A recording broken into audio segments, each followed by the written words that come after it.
एक बार फिर से स्वागत है आपका अपने चैनल शाइन अवार्ड विद ताजी में। इस वीडियो में हम लोग देखने वाले हैं क्लास 12 का गृह विज्ञान का जो चैप्टर 1 है आपका पोषण एवं संतुलित आहार, उसके कुछ मोस्ट इंपॉर्टेंट क्वेश्चन आंसर। इस वीडियो में हम लोग जो आपके दीर्घ उत्तर प्रश्न उत्तर बनेंगे इस चैप्टर से वो देखने वाले हैं, तो वीडियो बहुत इंपॉर्टेंट होने वाली है। और इससे पहले की वीडियो में हम लोग ने इस चैप्टर के जो शॉर्ट टाइप आपके क्वेश्चन आंसर बनते हैं वो देख लिया। जो आपने वो वीडियो नहीं देखी तो आपको उसका लिंक डिस्क्रिप्शन बॉक्स में मिल जाएगा, वहाँ से जाके देख सकते हैं। तो चलिए स्टार्ट करते हैं। जो आपका दीर्घ उत्तर प्रश्न है फर्स्ट, वो है आपका संतुलित आहार क्या होता है और संतुलित आहार को प्रभावित करने वाले कारक बताइए। तो मतलब कि संतुलित आहार से क्या तात्पर्य है और जो संतुलित आहार को प्रभावित करने वाले कारक हैं वो कौन कौन से हैं। तो चलिए स्टार्ट करते हैं। तो इसका आंसर हो जाएगा संतुलित आहार। सबसे पहले हम देखेंगे संतुलित आहार क्या होता है। भोजन हमारे शरीर का मूल आधार है। विभिन्न खाद्य पदार्थ हो जाए जिनमें विभिन्न प्रकार के पोषक तत्व निहित होते हैं के मिश्रण से बना वह आहार जो शरीर को सभी पौष्टिक तत्व सही अनुपात में प्रदान करे संतुलित आहार कहलाता है। मतलब कि संतुलित आहार क्या होता है, जब हम भोजन ग्रहण करते हैं तो उस जो भोजन हम ग्रहण करते हैं उसके अंदर जो भी पोषक तत्व हमारे उपस्थित होते हैं और वही तो है हमारा संतुलित आहार कहलाता है। संतुलित आहार शरीर के संचय कोश में के लिए भी कुछ मात्रा में पौष्टिक तत्व प्रदान करता है जो शरीर के आवश्यकता अनुसार स्वयं विभिन्न क्रियाओं के माध्यम से उपयुक्त हो जाता है। तो जो संतुलित आहार होता है वो हमारे शरीर के और शारीरिक विकास और मानसिक विकास दोनों के लिए बहुत ही ज़रूरी होता है। सभी को जो आहार है वो संतुलित ही करना चाहिए। आगे बढ़ते हैं, अब हम देखेंगे हमारा संतुलित आहार को प्रभावित करने वाले कारक कौन कौन से हैं। तो संतुलित आहार को अनेक प्रकार के कारकों द्वारा प्रभावित कर सकते हैं। ये कारक निम्नलिखित है। पहला है आयु। तो आयु कैसे प्रभावित करता है हमारे संतुलित आहार को, चलिए देख लेते हैं। संतुलित आहार को प्रभावित करने वाला मुख्य घटक आयु है। बाल्यावस्था में शारीरिक निर्माण व विकास के लिए संतुलित आहार की आवश्यकता आयु के अन्य स्तरों से अधिक होती है। मतलब जब छोटा होता है बच्चा, बाल्यावस्था में होता है, तो उसको जो है आयु की अन्य श्रेणियों की अपेक्षा बहुत अधिक पोषक तत्वों की आवश्यकता होती है, संतुलित आहार की आवश्यकता होती है, क्योंकि उस एज में वो जो बच्चा है वो जो है वृद्धि की दर पर होता है, वो बढ़ने लगता है। इस वजह से उसको अधिक पोषक तत्व की आवश्यकता होती है। बच्चों को उनके शरीर के भार की तुलना में प्रौढ़ व्यक्तियों से अधिक भोज्य तत्वों की आवश्यकता होती है। बाल्यावस्था में प्रोटीन, वसा तथा कार्बोहाइड्रेट की आवश्यकता अधिक होती है, जबकि वृद्धावस्था में शरीर संवेदनशील होने के कारण सुरक्षात्मक तत्वों को अधिक आवश्यकता होती है।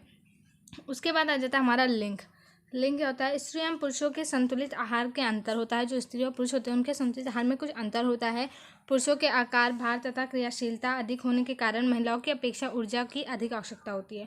जो पुरुष होते हैं उनका जो है शरीर बहुत बड़ा होता है, उनका भार भी अधिक होता है और वो कार्य भी कुछ ज़्यादा करते हैं, मन की बाहर आना जाना सारा एक साथ करते हैं, तो उनको जो है महिलाओं की अपेक्षा ज़्यादा पोषक तत्वों की आवश्यकता होती है। इन कारणों से हुई शारीरिक टूट फूट अधिक होने के कारण पुरुषों की सुरक्षात्मक तत्वों की भी अधिक आवश्यकता होती है। किंतु कुछ विशेष परिस्थितियों में अर्थात गर्भावस्था व दूधपात की अवस्था में स्त्रियों को पोषक तत्वों की आवश्यकता होती है। नेक्स्ट है हमारा स्वास्थ्य। तो व्यक्ति के स्वास्थ्य की परिस्थितियों के अनुसार भी पोषक तत्वों की आवश्यकता प्रभावित करती है। एक व्यक्ति को संतुलित आहार की आवश्यकता केवल उसकी दिनचर्या उचित प्रकार से चलाने के लिए चाहिए, परंतु एक अस्वस्थ व्यक्ति को संतुलित आहार की आवश्यकता शरीर की दैनिक दिनचर्या के साथ साथ टूटे फूटे ऊतकों आदि की मरम्मत के लिए भी चाहिए। मतलब क्या होता है, जब व्यक्ति स्वस्थ होता है तो उसे तो संतुलित आहार इसलिए करना चाहिए ताकि वो हमेशा स्वस्थ बना रहे और उसके जितने भी दैनिक कार्य हैं उनको वो अच्छे से कर सके। लेकिन जो व्यक्ति अस्वस्थ होता है उसे कैसे संतुलित आहार की आवश्यकता होती है कि उसके शरीर में जो भी टूट फूट होती है, मतलब कि जितने भी उसका जो शरीर डैमेज हो गया है वहाँ उसका मरम्मत करने के लिए नए नए पोषक तत्वों की आवश्यकता होती है, इसलिए उसे जो है संतुलित आहार ग्रहण करना चाहिए। उसके बाद आ जाता है हमारा क्रियाशीलता। व्यक्ति की क्रियाशीलता भी उसके संतुलित आहार की आवश्यकताओं को निर्धारित करती है। अधिक क्रियाशील व्यक्ति को कम क्रियाशील व्यक्ति की अपेक्षा अधिक जो है ऊर्जा की आवश्यकता होती है। नेक्स्ट है जलवायु तथा मौसम भी आहार की मात्रा को प्रभावित करते हैं। ठंडे देश में निवासी ऊर्जा का प्रयोग अपने शरीर का ताप बढ़ाने के लिए, इसी कारण उन्हें अधिक संतुलित आहार की आवश्यकता होती है। उसके बाद आता है विशेष अवस्था में, मतलब कि कुछ विशेष अवस्थाएं होती हैं शरीर की, जैसे कि गर्भावस्था, दुग्धपान की आवश्यकता, ऑपरेशन के बाद की अवस्था, जल जाने के बाद की अवस्था तथा रोग के उपचार होने के बाद की अवस्था की जो है अवस्थाएं आदि में संतुलित आहार की आवश्यकता बढ़ जाती है। जैसे कि आप जानते हैं कोई भी अगर जो आपका मतलब कि कोई भी दुर्घटना हो गई, एक्सीडेंट हो गया है, आपका ऑपरेशन है, या फिर जैसे कि जब स्त्रियाँ प्रेग्नेंट होती है तो इस टाइम पे जो होता है उन लोगों को बहुत अधिक पोषक तत्वों की आवश्यकता होती है, संतुलित आहार की आवश्यकता होती है। तो इस टाइम पे जो है उनका जो संतुलित आहार होता है वो प्रभावित हो जाता है, उनको उसकी मात्रा अधिक लेनी पड़ती है। गर्भावस्था के दौरान भ्रूण निर्माण के कारण माता और शरीर के भार में परिवर्तन के कारण पोषक तत्वों की अधिक आवश्यकता होती है। दुग्धपान की अवस्था में लगभग 400 से 500 मिलीलीटर दूध के निर्माण के कारण माता का संतुलित आहार की आवश्यकता पड़ जाती है। ऑपरेशन तथा जलने के बाद की अवस्था में की भी निर्माण तत्वों की आवश्यकता होती है। तो ये था हमारा संतुलित आहार को प्रभावित करने वाले कारक। आई होप आप लोग समझ में आगे होंगे। अब बढ़ते हैं हमारे नेक्स्ट क्वेश्चन पे। नेक्स्ट क्वेश्चन है हमारा वो है, विभिन्न पोषक तत्वों के नाम बताइए तथा उनकी प्राप्ति के स्रोत कौन कौन से हैं। तो चलिए देख लेते हैं। तो भोजन के वे सभी तत्व जो हमारे शरीर में आवश्यक कार्य करते हैं उन्हें पोषक तत्व कहते हैं। यदि ये पोषक तत्व हमारे भोजन में उचित मात्रा में ना हो तो हमारा शरीर अस्वस्थ हो जाएगा। बल्कि जो भोजन में उपस्थित वो सभी तत्व जो हमारे शरीर के आवश्यक कार्य करते हैं, हमारे शरीर को ऊर्जा प्रदान करते हैं, वो सारे के सारे पोषक तत्व कहलाते हैं। और अगर जो हमारे भोजन में इन पोषक तत्वों की मात्रा कम होती है तो जो हमारा शरीर होता है तो अस्वस्थ हो जाता है। ये आवश्यक तत्व जब हमारे शरीर में आवश्यकता अनुसार सही अनुपात में उपस्थित होते हैं तब उस अवस्था को सर्वोत्तम पोषण या समुचित पोषण की संज्ञा दी जाती है। ये पोषक तत्व निम्नलिखित हैं। तो क्या बताया जा रहा है कि वे सभी पोषक तत्व जो हमारे शरीर में उपस्थित होते हैं, अच्छी मात्रा में उपस्थित होते हैं, तब जो हमारा पोषण होता है वो समुचित पोषण कहलाता है। पोषक तत्व अनेक प्रकार के होते हैं। कौन कौन से होते हैं? जैसे कि कार्बोहाइड्रेट, वसा या तेल, प्रोटीन, खनिज लवण, विटामिन और जल। तो ये सभी पोषक तत्व होते हैं जो कि हमारे शरीर के लिए बहुत ही ज़्यादा आवश्यक होते हैं। अब पोषक तत्वों का वर्गीकरण। तो कार्यों के आधार पर पोषक तत्वों का वर्गीकरण निम्नलिखित प्रकार से किया जा सकता है। पहला है ऊर्जादायक पोषक तत्व, मतलब कि जो हमें ऊर्जा प्रदान करते हैं। तो वो कौन से होते हैं? कार्बोहाइड्रेट। फिर है शरीर निर्माणक, जो शरीर का निर्माण करते हैं, शरीर में जो हमारे जो मतलब कि अस्वस्थता उत्पन्न होती है उसको सही करते हैं, वो होते हैं प्रोटीन एवं खनिज लवण। उसके बाद आता है शरीर संरक्षक, जो शरीर की जो पोषक तत्व होते हैं जो संरक्षण करते हैं, रक्षा करते हैं, वो होते हैं खनिज लवण एवं विटामिन। आगे बढ़ते हैं। अब हम लोग देखेंगे पोषक तत्वों के मतलब कि आहारीय स्रोत, मतलब कि पोषक तत्व हमें किन किन आहार से कौन कौन सा पोषक तत्व प्राप्त होता है वो देखेंगे। ये जो क्वेश्चन है ये आपके लिए बहुत ही ज़्यादा इंपॉर्टेंट है। ये आपके एग्जाम में बहुत बार पूछा जा चुका है और इसका वर्गीकरण अगर जो आप इस तरीके से करते हैं तो आपको पक्का आपको इसमें अच्छे मार्क्स मिलेंगे। होम साइंस में आपको कभी फुल मार्क्स नहीं मिलते हैं, लेकिन अगर जो आप इस टाइप से लिखते हैं तो आपको ज़्यादा से ज़्यादा मार्क्स मिलेंगे। तो देखते हैं क्या होता है। पोषक तत्वों के आहारीय स्रोत निम्न प्रकार से हैं। जैसे कि पहला है कार्बोहाइड्रेट। तो कार्बोहाइड्रेट हमें कैसे कैसे प्राप्त होता है चलिए देख लेते हैं।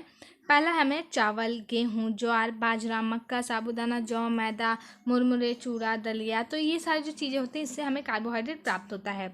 उसके बाद आता है वसा तेल, घी, मक्खन, मलाई, मार्गारीन, चर्बी युक्त मांस, अंडे का पीला भाग, तो जितना भी जिसमें फैट होता है उस सभी से हमें वसा प्राप्त होता है। प्रोटीन, दूध तथा दूध से बनी चीज़ें, अंडा, मांस, मछली, यकृत, दालें, फलियां, सोयाबीन, इन सब चीज़ों से हमें प्रोटीन प्राप्त होता है। नेक्स्ट है हमारा खनिज लवण। पोषक तत्वों में खनिज लवण निम्नलिखित हैं। जैसे कि कैल्शियम हमें दूध, दही, अंडे, पालक, मेथी, बथुआ, तेग, धनिया, पुदीना, सलाद के पत्ते, इन सब चीज़ों से प्राप्त होता है। उसके बाद आता है फास्फोरस, लौह लवण, पोटेशियम, सोडियम, तो इन सभी का वर्गीकरण किया हुआ है। अगर जो आप इसको डिटेल में पढ़ना चाहते हैं तो उसका आपको लिंक जो है PDF फॉर्म में आपको वहाँ पे टेलीग्राम पे मिलेगा, आप अच्छे से पढ़ सकते हैं। बाकी हम लोग आगे बढ़ते हैं। उसके बाद आते हैं विटामिन। तो विटामिन भी हमारे बहुत प्रकार के होते हैं। Vitamin A, vitamin D, vitamin B, vitamin C, vitamin E, vitamin K। तो इन सारे विटामिन के स्रोत भी यहाँ पे लिखे हुए हैं, तो आप इसको भी पढ़ने के लिए आप टेलीग्राम से इसका लिंक ले सकते हैं और आप अच्छे से विस्तार में से लर्न कर सकते हैं। आगे बढ़ते हैं। जो हमारा नेक्स्ट क्वेश्चन आ जाता है वो है, पोषण को परिभाषित करते हुए कुपोषण के कारण व लक्षण बताइए। ये भी आपका एग्जाम में बहुत बार पूछा जा चुका है कि पोषण क्या होता है, या फिर कुपोषण के लक्षण बताइए, या फिर पोषण को परिभाषित कीजिए। ये भी बहुत इंपॉर्टेंट है, आप जो है इसे लर्न कर सकते हैं। ये क्वेश्चन बहुत तरीके से पूछा जाता है। पोषण व कुपोषण को विभाजित कीजिए, या फिर पोषण की परिभाषा देते हुए भोजन के कार्यों पर प्रकाश डालिए। तो इन सभी क्वेश्चन का हम लोग एक ही आंसर देखेंगे। तो चलिए स्टार्ट करते हैं। सबसे पहले हम लोग देखेंगे कि हमारा पोषण का अर्थ एवं परिभाषा, मतलब कि पोषण क्या होता है उसका अर्थ और परिभाषा हम लोग कैसे लिख सकते हैं। तो संसार का प्रत्येक व्यक्ति जीवन जीने व अपनी दिनचर्या चलाने के लिए भोजन ग्रहण करता है। उस भोजन की मात्रा प्रत्येक आयु वर्ग, शारीरिक स्थिति, जलवायु, देश, क्रियाशीलता आदि तत्वों पर प्रभावित होती है। प्रत्येक व्यक्ति की पोषक तत्वों की मांग अन्य किसी व्यक्ति से भिन्न होती है, मतलब कि जो भोजन की मात्रा है वो सभी व्यक्तियों की अलग अलग होती है। छोटे बच्चों की अलग होगी, अलग अलग आयु में अलग अलग होता है। तो हर तरीके से पोषण जो होता है हमारा अलग अलग प्राप्त होता है। पोषण विज्ञान द्वारा हम यह ज्ञात कर सकते हैं कि हमें अपनी शारीरिक स्थिति के अनुसार कैसा आहार ग्रहण करना चाहिए ताकि हमें उस आहार में निहित पोषक तत्वों का पूर्ण लाभ मिल सके। आहार विज्ञान पोषण विज्ञान को प्रायोगिक तरीके से अपनाने का ज्ञान प्रदान करता है, अतः इसके द्वारा व्यक्ति किसी भी व्यक्ति के लिए उपयुक्त आहार नियोजित कर सकता है। अब यहाँ पे जो है हमारे टर्मन है, उन्होंने इनके अनुसार देख लेते, तो जितने भी वैज्ञानिक या फिर जो समाजशास्त्री ये लोग होते हैं, इनके द्वारा जो डिफिनीशन दी गई होती है वो आपको बहुत ही ज़्यादा ध्यान में रखने की ज़रूरत होती है। इन सभी को लिखना होता है तो आपको अच्छे मार्क्स मिलते हैं। तो टर्मन के अनुसार देख लेते हैं, पोषण उन प्रक्रियाओं का समायोजन है या संयोजन है जिनके द्वारा जीवित प्राणी अपनी क्रियाशीलता को बनाए रखने के लिए तथा अंगों की वृद्धि एवं उनके पुनर्निर्माण हेतु आवश्यक पदार्थों को प्राप्त करते हैं व उनका उपभोग करते हैं। इस प्रकार पोषण शरीर के भोजन में विभिन्न कार्यों की करने की सामूहिक प्रक्रिया का ही नाम है। तो उन्होंने पोषण की परिभाषा क्या बताई है कि पोषण उन प्रक्रियाओं का समायोजन है जिसके द्वारा जो व्यक्ति होता है या प्राणी होता है, जीवित प्राणी होता है, वो जितनी भी क्रियाएं करने योग्य बनता है या फिर अपने अंगों की वृद्धि या फिर उनका पुनर्निर्माण करने के लिए जिन पदार्थों की आवश्यकता होती है उनको ग्रहण करता है, तो वही पोषण कहलाता है हमारा। आगे बढ़ते हैं पोषण के प्रकार। तो पोषण के प्रकार क्या होते हैं? शरीर को ऊर्जा एवं पोषण देने वाला आहार में अनेक रासायनिक तत्वों का मिश्रण होता है। इन्हीं रासायनिक तत्वों को मनुष्य की आवश्यकताओं की दृष्टि से 6 मुख्य भागों में बांटा गया है। पहला प्रोटीन, कार्बोज या कार्बोहाइड्रेट, वसा, विटामिन, खनिज, लवण और जल। यह भी हम लोगों ने ऊपर पढ़ा था। तो ये सारे कुछ होते हैं। उसके बाद आता है कुपोषण। ये बहुत इंपॉर्टेंट है, कुपोषण क्या होता है। चलिए देख लेते हैं। जब व्यक्ति अपनी शारीरिक संरचना के अनुसार भोजन ग्रहण नहीं करता है तब वह उस भोजन के पोषक तत्वों को पूर्णतः लाभ नहीं उठा पाता और वह शारीरिक विकास उसकी आयु अनुसार नहीं हो पाती और इससे उसकी कार्य क्षमता भी पूरी नहीं होती और वह कुपोषण का, तो यह जो स्थिति होती है वो कुपोषण कहलाता है। मतलब क्या है कि जैसे कि कोई व्यक्ति है, जब वह अपने शरीर की वृद्धि की आयु के अनुसार मतलब जितना उसको पोषक तत्व चाहिए, अगर जो उस मात्रा में उसको वो पोषक तत्व नहीं मिलता है तो उसके शरीर में अनेक प्रकार के रोग हो जाते हैं, जिसकी वजह से वो जो है कुपोषित कहलाता है और उसे कुपोषण रोग हो जाता है। तो ये होता है हमारा कुपोषण। भारतवर्ष में कुपोषण व उसके कारण, जब व्यक्ति को उसकी शारीरिक आवश्यकताओं के अनुसार पोषक तत्वों के भरपूर भोजन नहीं मिलता, तो ऐसा भोजन मिलता है जिसमें कि उसकी आवश्यकताओं की अधिक पोषक तत्व हों, तो उसमें शरीर के पोषक तत्वों की स्थिति को कुपोषण कहते हैं।